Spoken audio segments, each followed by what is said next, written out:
Hello. Do you think that a lot of us are anger junkies? If there's a cycle to addiction, anger is clearly one of them. Why are most popular TV shows and movies all about destruction? About rape, murder, sexual deviancy, blowing things up? Well, they have got the perfect blueprint to figure out how the human psyche works. When people are angry, it needs an anger release, and it actually makes it an addiction.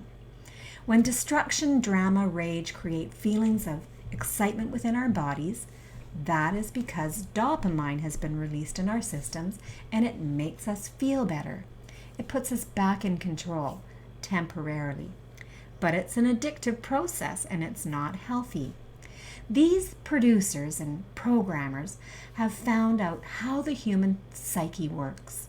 And just like the fast food industry, they've created the perfect bundle of ingredients to make this dopamine release in our brains.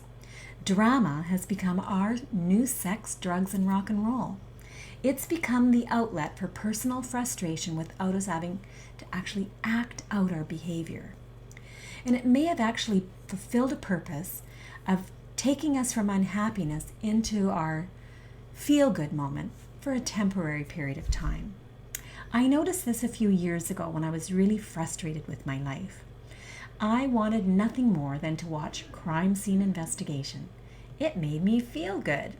And then I was like, that's cracked. You better find that out. What's going on? So I did. Once happiness turns into feelings of frustration and we feel out of sync, we feel out of control, this makes us go into irritation. And then our psyche wants to figure out what makes it feel better, what solves the problem. So the limbic brain has created patterns for what made us feel better in the past when these same emotions arise. And if it was anger, that's what our behavior does. We unconsciously react in anger. So if this happens to you, maybe you're an anger junkie without knowing it. So when we start to crave dopamine, it eases our pain temporarily. It blows out our rage. We have a little blow up, whether we, have some road rage, or whether we tell somebody off, or whether we hurt the people that we love.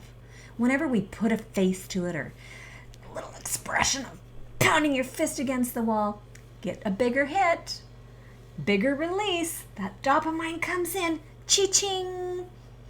Way to go. But it's wacky. Just like alcohol, anger is addiction that comes with a hangover, feelings of guilt.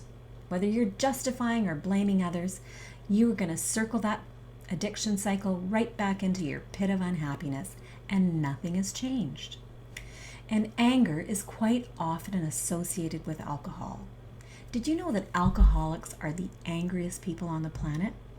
They sit in the top 2 percentile of the general population at large. Human beings are angry. Anger gives people an excuse to drink because it temporarily calms us. However, if you have an anger addiction, when you drink, you lose your inhibitions, and boom, your anger comes out. It destroys families, relationships, and marriages. Anger, just like any other addiction, needs to be addressed. Whether it's your old childhood baggage that's coming out, your fear or panic, or just feelings of desperation, based on those old limbic brain limited beliefs.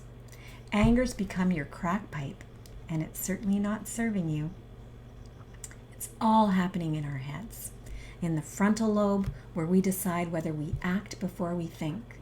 In our limbic brain, where it's created patterns that, just like the ruts in the road, every time we use it gets deeply ingrained and reacts faster and stronger and with the same thing each time. Dopamines become our dope.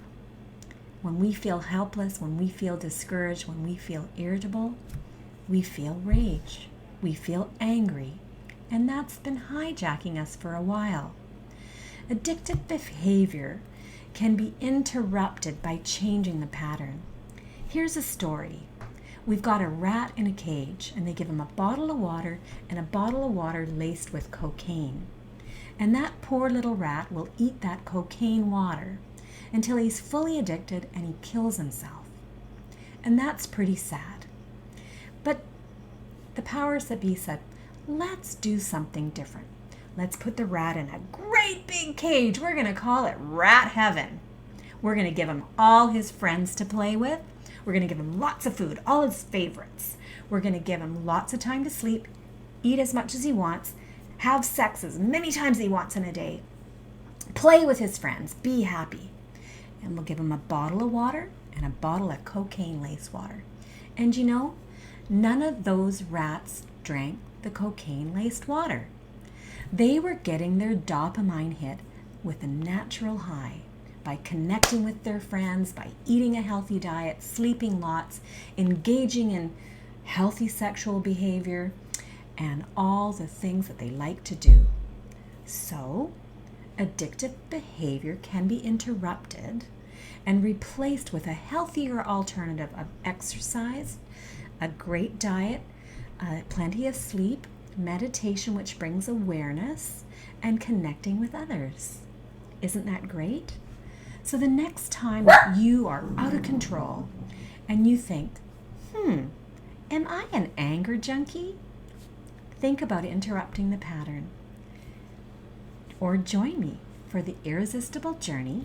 My name is Adele Anderson. You can find me on fulfillyourdestiny.ca. Until then, stay well. Thanks.